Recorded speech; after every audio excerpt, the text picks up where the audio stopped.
Lihat, ada bintang di sana. Halo adik-adik, welcome to Blessing for Kids. Hari ini Kak Marshall mau cerita firman Tuhan tentang tokoh yang satu ini. Tara!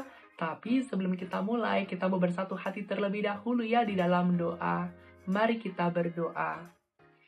Tuhan Yesus, terima kasih untuk hari ini. Sebelum kami mulai firman Tuhan, hari ini kami ingin minta ampun untuk segala dosa dan pelanggaran kami di hadapan-Mu.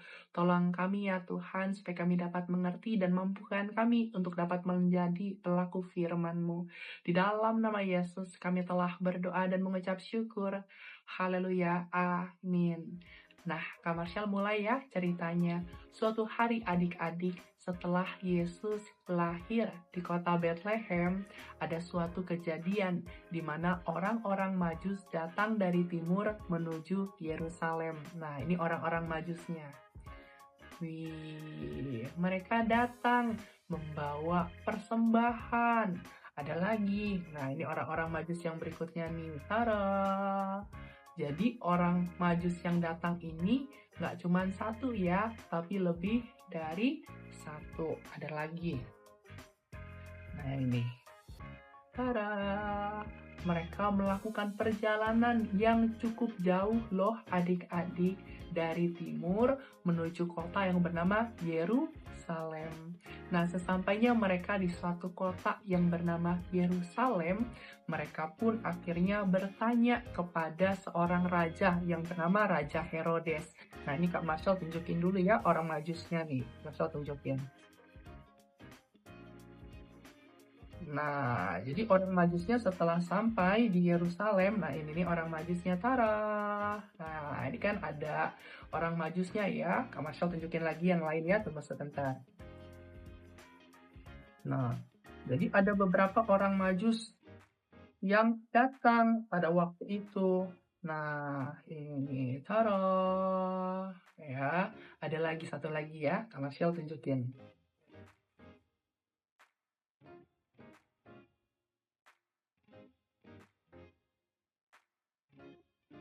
Nah, tada. Nah, jadi orang-orang Majus ini datang kepada seorang raja yang bernama, ini cepat. Nah, ini ya. Oke. Nah, mereka ini datang, ini kebalik mukanya. Nah, mereka datang kepada seorang raja yang bernama Raja Herodes. Nah, ini rajanya. Tara. Nah, Raja Herodes ini adalah raja yang jahat adik-adik. Dia bukan raja yang baik. Orang-orang Majus dari timur ini bertanya kepada Raja Herodes, di manakah raja orang Yahudi yang telah dilahirkan itu? Sebab mereka berkata bahwa mereka telah melihat bintangnya dari timur. Jadi waktu itu adik-adik, waktu mereka sedang ada di timur, orang-orang Majus ini melihat bintang. Nah, ini bintangnya nih, Kak Marshall tunjukin ya. Di orang-orang Majus dari timur ini, mereka melihat bintang waktu mereka sedang ada di timur. Nah, ini bintangnya. Tada! Buat mereka, bintang ini bukanlah sekedar bintang, tetapi suatu tanda bahwa Mesias atau Raja orang Yahudi telah datang ke dalam dunia. Nah, itu sebabnya mereka datang untuk mencari Mesias atau Raja orang Yahudi tersebut untuk menyembahnya. Singkat cerita adik-adik, setelah Raja Herodes mendengar perkataan dari orang-orang Majus tersebut, Raja Herodes dan seluruh Yerusalem terkejut. Hah? Ada raja orang Yahudi yang telah datang, yang telah lahir ke dalam dunia. Akhirnya Raja Herodes ini memanggil ahli Taurat dan juga imam-imam gitu ya untuk bertanya di manakah raja orang Yahudi itu dilahirkan. Lalu setelah dicek berdasarkan kitab Nabi gitu ya, lalu ditemukan bahwa ternyata sudah dinubuatkan bahwa raja orang Yahudi atau Mesias itu dilahirkan di kota yang bernama Bethlehem dan akan memerintah bangsa Israel. Singkat cerita adik-adik, Raja Herodes pun memanggil orang-orang Majus, "Hei, kesini." Akhirnya orang-orang Majusnya datang adik-adik. Nah, orang-orang Majusnya datang, lalu Raja Herodes kasih tahu nih sama mereka, aku sudah mendapatkan informasi di mana Mesias itu dilahirkan, yaitu di kota yang bernama Bethlehem. Kamu pergilah ke sana, dan nanti kalau kamu udah ketemu sama Mesias itu, tolong kasih tahu aku lagi ya, supaya aku bisa datang juga menyembahnya. Sebenarnya Raja Herodes ini pengen tahu bukan karena sungguh-sungguh pengen menyembah Mesias atau Yesus itu, tetapi karena dia ingin membunuhnya. Sebab Raja Herodes ini bukanlah raja yang baik. Dia tidak ingin ada seseorang yang menggantikan atau mengancam posisinya seperti itu adik-adik. Singkat cerita, setelah orang-orang Majus ini mengetahui apa yang disampaikan oleh Raja Herodes, mereka pun kembali melanjutkan perjalanan adik-adik. Ayo kita jalan menuju kota Bethlehem. Mereka jalan adik-adik. Waktu mereka berjalan adik-adik, mereka itu kembali melihat bintang yang sebelumnya mereka lihat loh adik-adik.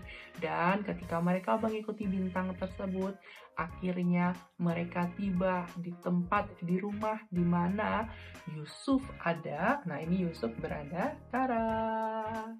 Lalu ada Maria juga. Nah, ini Marianya nih. Tara. Nah, ini. Dan ada Yesus. Nah, ini Yesusnya datang. Tada!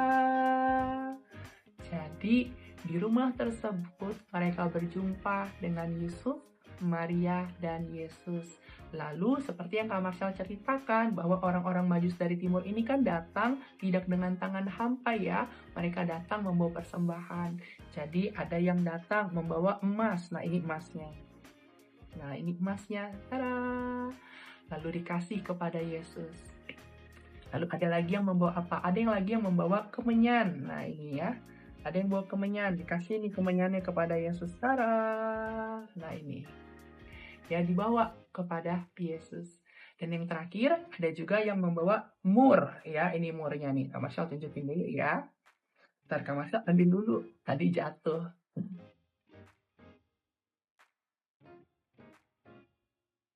Nah, ini adik-adik. Ada yang membawa mur. Nah, dikasih kepada Yesus. Jadi dari kisah ini adik-adik, kita bisa belajar ya, bahwa mereka, orang-orang Majus ini dari timur, datang kepada Yesus dengan penuh sukacita, datang untuk memberikan persembahan yang baik, yang terbaik bahkan bagi Yesus. Siapa yang di sini juga mau memberikan persembahan yang terbaik buat Tuhan Yesus, angkat tangannya. Adik-adik tahu nggak bahwa persembahan yang terbaik yang bisa kita berikan kepada Tuhan Yesus adalah seluruh hidup kita, di mana kita mau menjadi anak-anak Tuhan yang menaati perkataan Tuhan ya. Kita belajar hari ini untuk mau berjuang untuk mendekatkan diri kepada Tuhan Yesus, dan kita datang kepada Tuhan Yesus tidak dengan tangan kosong atau dengan tangan hampa, tapi membawa persembahan yang terbaik kepada Tuhan Yesus ya.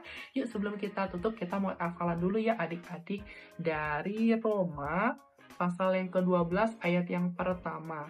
Roma pasal yang ke-12 ayat yang pertama dikatakan, karena itu saudara-saudara demi kemurahan Allah, aku menasihatkan kamu supaya kamu mempersembahkan tubuhmu sebagai persembahan yang hidup, yang kudus, dan yang berkenan kepada Allah. Itu adalah ibadahmu yang sejati. Sekali lagi ya. Karena itu saudara-saudara demi kemurahan Allah, aku menasihatkan kamu supaya kamu mempersembahkan tubuhmu sebagai persembahan yang hidup, yang kudus, dan yang berkenan kepada Allah. Itu adalah ibadahmu yang sejati. Jadi kita belajar untuk mau memberikan persembahan yang terbaik buat siapa? Buat Tuhan Yesus, yaitu mempersembahkan, memberikan seluruh hidup kita untuk kemuliaan nama Tuhan dengan cara menaati setiap perkataannya. Yuk, mari kita bersatu hati ya adik-adik di dalam doa. Mari kita berdoa.